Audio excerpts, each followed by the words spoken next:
battle! I want to see those Autobots squirm!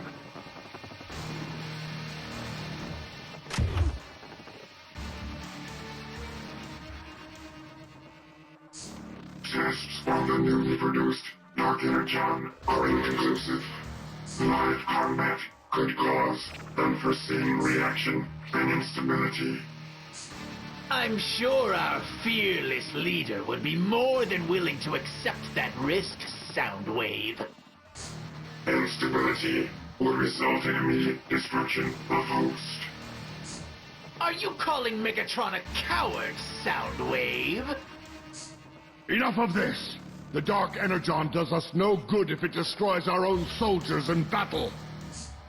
Set up a battle simulation at Kaon Prison, and have technicians standing by in case of any glitches. At once, Megatron. Right, this mission is essentially one big obstacle course / combat arena. What we do here has absolutely no impact on the Decepticon war effort. While technically we're supposed to be checking the effects of Dark Energon, there's nothing to indicate any difference between our characters in this mission and in the previous mission, other than whatever we decided to improve when we leveled up. Anyway, I chose Skywarp as Brawl's partner for 2 reasons. First and foremost, he's flight capable, so any potential jumping puzzles later on can be easily flown right over. And secondly, I like the look of Skywarp's melee weapon. Seriously, that is one vicious-looking blade attached to that staff. Anyway, this piece of the mission isn't anything too complicated. Move to activate a few switches so a door will open, killing anything along the way. And I kinda like the idea that Decepticons using captured Autobots as part of a weapons test. Granted, it feels pretty strange for these Autobots to be armed and just as capable as uncaptured Autobot soldiers, but I can kinda let that slide. After all, the Decepticons might feel that testing against weakened or psychologically broken foes isn't a true test of combat ability. Seriously, their main shtick is survival of the fittest, so they're likely to make any sort of training program they put their men through as tough as possible, so the soldiers that make it through are as tough as possible. Of course, this isn't basic training for someone who's completely unfamiliar with how to fight. This is the first mission in the game where you can possibly get ruined if you don't know what you're doing. In the previous 2, skill wasn't a factor in getting through. Hell, a drunken man smoking some weed would be hard-pressed to lose in the previous 2 missions. Okay, that's probably overstating it a bit. It was the first thing that popped into my head for some reason. I guess it has something to do with the fact that while this mission is where the game stops holding your hand, it takes a while for it to legitimately throw difficult fights at you. What can I say? Bug swarms are never gonna have my respect. But what's really gonna prove itself awkward in a hurry is the fact that our current team has only 1 plasma attack. And that is Skywarp's melee weapon. If an enemy weak to plasma attacks is somewhere that hitting them with a melee weapon isn't possible, then they'll prove a good deal more troublesome than they're likely worth. How does Skywarp's melee weapon cause plasma damage anyway? And how does Brawl's hammer cause laser damage? I know, I'm looking too closely at something that's completely arbitrary. It's not like there were any revelations in the briefing, or that we're going into an interesting story direction. We were simply told to run a gauntlet, a game where only a few can come at a time, and the enemies we've been introduced to so far aren't that threatening in small numbers. While it is a fun mission to play through, it doesn't really lend itself well to commentary. Seriously, it's not like I can spend a whole lot of time talking about the sheer insanity that is arming prisoners and giving them the opportunity to blast their captives. Hey, maybe I should have hung back a little and let Skywarp heal a little. Not really sure at the moment why I've been primarily using Skywarp. I kind of prefer Brawl. It's not like I'm doing it so Skywarp can get more experience. They gain it at the same rate regardless of which half of the team is currently fighting. A real Decepticon doesn't need backup. Really? Then why did Brawl have to go through the trouble of reviving you? Never mind. Probably gonna hear that line a good number of times more through this game. Anyway, this room's clear. Onward and upward. And can someone explain to me why the Decepticons have such large air vents? I'm admittedly not too familiar with whatever gas comes out of your average Transformer's exhaust, but I somehow doubt that having vents that can support an Abrams tank is really warranted. Seriously, this would make more sense from Dr. No, not any of the Decepticon engineers I know of. And why should we be introduced to the annoying mechanical slugs now? They're not dangerous, they just take more effort to kill than they're worth. Kinda have to question the order these enemies are introduced. The most threatening recurring enemy we've seen so far has been the flyers we were introduced to back in the tutorial, when we were still using Tin Lizzie. Then we have these turrets and the melee enemies on the threat scale. Everything else so far has just been a bunch of experience points waiting to be earned, not threatening in the least. Kinda makes me wonder why they made this an action game instead of a role player like Final Fantasy or Pokemon. A handheld system is certainly better suited for a role player game than an action game. Huh? Sneaky! Unfortunately for him, tactics don't amount to much around here. Especially if you're an unnamed Transformer. Let's move on. Mines aren't really adding anything interesting at this point. I may have mentioned this before, but it bears repeating. When you transform into an aircraft, for some reason your ranged weapons don't recharge. Kind of find it funny that one of these bastards is still trying to kill us during a tutorial message. If it weren't for the fact that we're immortal in those moments, I'd be complaining about how cheap it is that the enemy can shoot at us while we're busy reading. And hopefully that's the absolute last tutorial message we'll get in the game. Of course, when we reach the Autobot campaign, which is technically on a different cartridge than this game, we're going to have to go through all those tutorial messages again. Hopefully they'll be done in a more entertaining manner, but we'll cross that bridge when we get to it. For now, let's just get out of this obstacle course and try not to die along the way.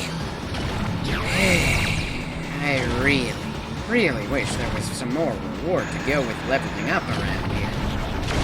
God damn it, I don't have the ammo for both of them. Switching... Oh shit!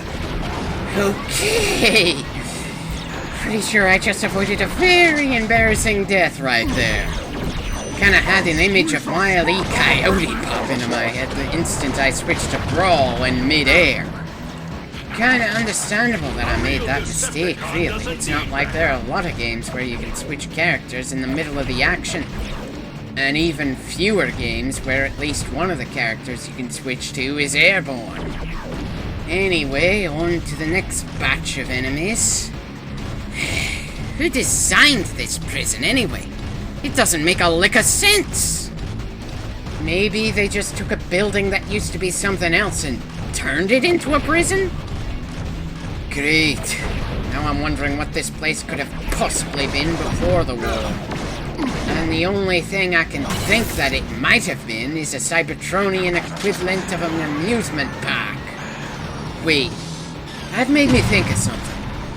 Okay, it's official. At least in this section here, it isn't a bottomless pit that will kill us inexplicably. It's just a very darkly colored floor. Now, is there anything down here worth grabbing? Doesn't seem to be.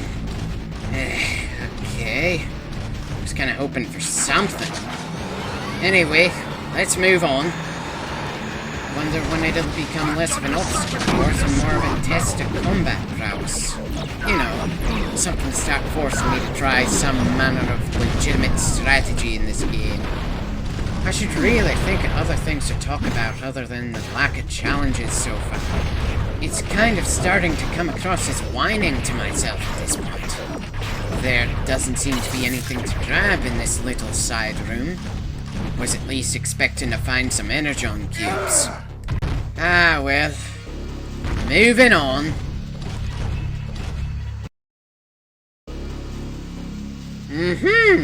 Just as I promised to stop complaining about the lack of combat-related challenges, Megatron says things are gonna get more interesting in that area. And funnily enough, in my first playthrough of this game, this section was where I started to get killed. Previous two missions and what we've seen so far in this one made me cocky. But as you can see, our health is starting to go down a good deal quicker already. These tight corridors don't offer much room to strafe when we're under fire, and this game doesn't have anything that I'd call cover, or the mechanics to let you use it. Not to mention the fact that the camera doesn't let you see all that far in front of you, even in the best of conditions. Still, it's not like we'll ever have to deal with anything like a sniper in this game, so the iffy camera angle isn't crippling. And while I'm thinking about it, I may as well mention a little annoyance for if you're trying to level up your characters. Each enemy type gives a set amount of experience throughout the entire game, and while enemy types introduced later on will give a good deal of experience, there isn't much incentive to replay the earlier missions that you've already beaten. What makes this especially annoying is that one of the most deadly enemy types we've got to deal with at this point gives very little experience simply because it was introduced pretty early on. Still, can't complain too much. Enemy combinations are starting to get a little interesting around here. Now, let's see if there's anything interesting in any of these side rooms. Okay, so these doors don't open? Wonder why they don't want these prisoners to be part of this combat test. Are they part of an experiment, or does someone just want to torture the poor bastards? Okay. Skywarp is ridiculously more fragile than Brawl. Makes sense. It's a little tough to put a hell of a lot of armor on something and keep it aerodynamic. And yet it's strangely making the idea of playing as much of this game as Skywarp as possible more appealing. I'm kinda scaring myself a little, wanting to use a character specifically because he's a fragile son of a bitch. I can't think of any other game where I find that sort of trait appealing at all. Kind of iffy about how Skywarp would be able to handle things in the last mission of the game, though. Ah well, we'll cross that bridge when we get to it. Funny, looks like the section of the prison that actually looks like a prison is going to end pretty soon. I'm curious what they're gonna pull with the next little piece of this funhouse. You'll just get in the way. Okay, kinda looks like a hangar, without a way outside. Considering some of the other things in this prison we've gone through, somehow I'm not surprised. In my first playthrough, that first bunch of bastards in this room killed me several times over, really hammering it in that you've got to shoot weaknesses in this game. Maybe that's why I consider those things more deadly than every other enemy we've seen so far. And while it's a pretty basic thing to do, it's amazing how switching between characters on the fly can change the complexion of a fight. Though I always seem to imagine the one character clapping the hand of the other character as they switch. And if I could think of a team name for Brawl and Skywarp, I could make jokes about this tag team as if this was a wrestling show instead of a war. Can't really think of any ways to pull it off well. great team names for this pair that haven't already been taken. Is it wrong of me to want to give a name to the team we'll be working with through most of the game? Especially when we're around 5 minutes from the end of the clip and I feel like I'm grasping for topics? Ah, well, we're just about done with this section of the mission now anyway. We're probably getting near the point we should expect a boss fight. Seriously, they had a boss fight in the tutorial mission. There's no way the final part of this test won't have one.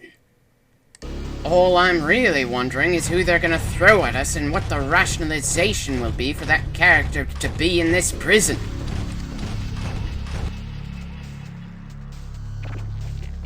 Part of me thinks this mission should have been nothing but combat bits inside a small arena with no traveling required at all.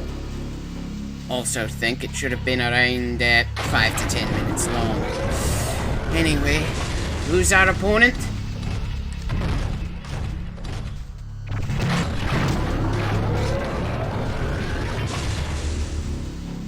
Got one count. What? Busting up the No. Decepticons. Just no. There is no way the Decepticons managed to capture Ironhide. This has to be a hologram, a solid hologram of something. Kinda like the Danger Room from the X-Men series. I just refuse to believe that the Decepticons have Ironhide in one of their prisons. Granted, the Decepticons have captured a good number of badasses over the years. At least one who could kick Ironhide's ass. Still, those were at least mentioned, if not outright shown. There is absolutely no way that someone as major as Ironhide was captured without so much as a word. Sorry, got kinda distracted there.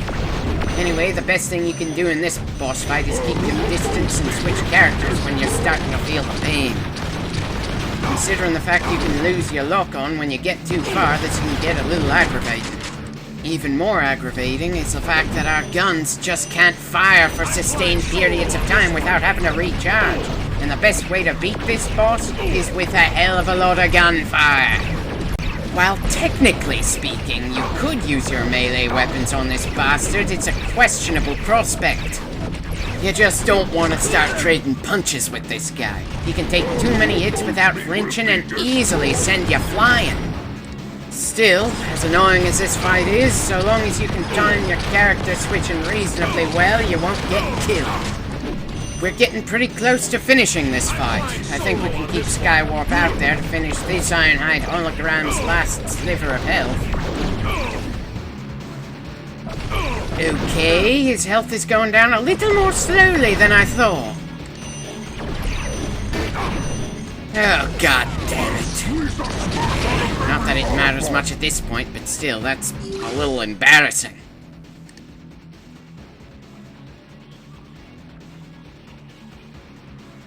Don't be confused, we haven't unlocked Optimus and Bumblebee for the story in this game. They're just available for some side mission stuff in this game. Missions I'm very unlikely to record and comment on.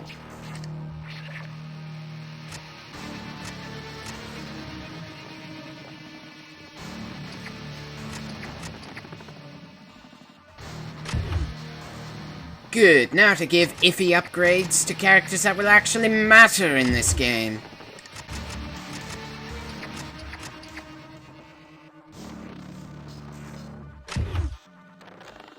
Don't see any reason to switch Skywarp out of the team for Thundercracker.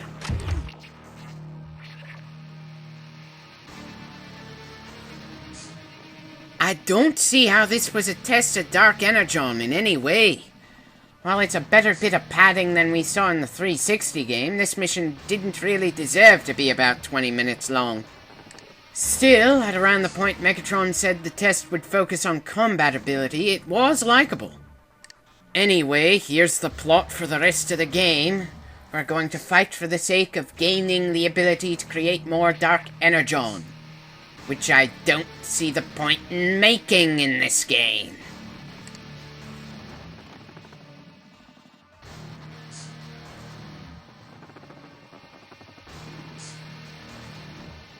Slow reaction to Soundwave's comment, Barricade. Still, if you needed a reminder that the Decepticons are supposed to be the bad guys, this is it.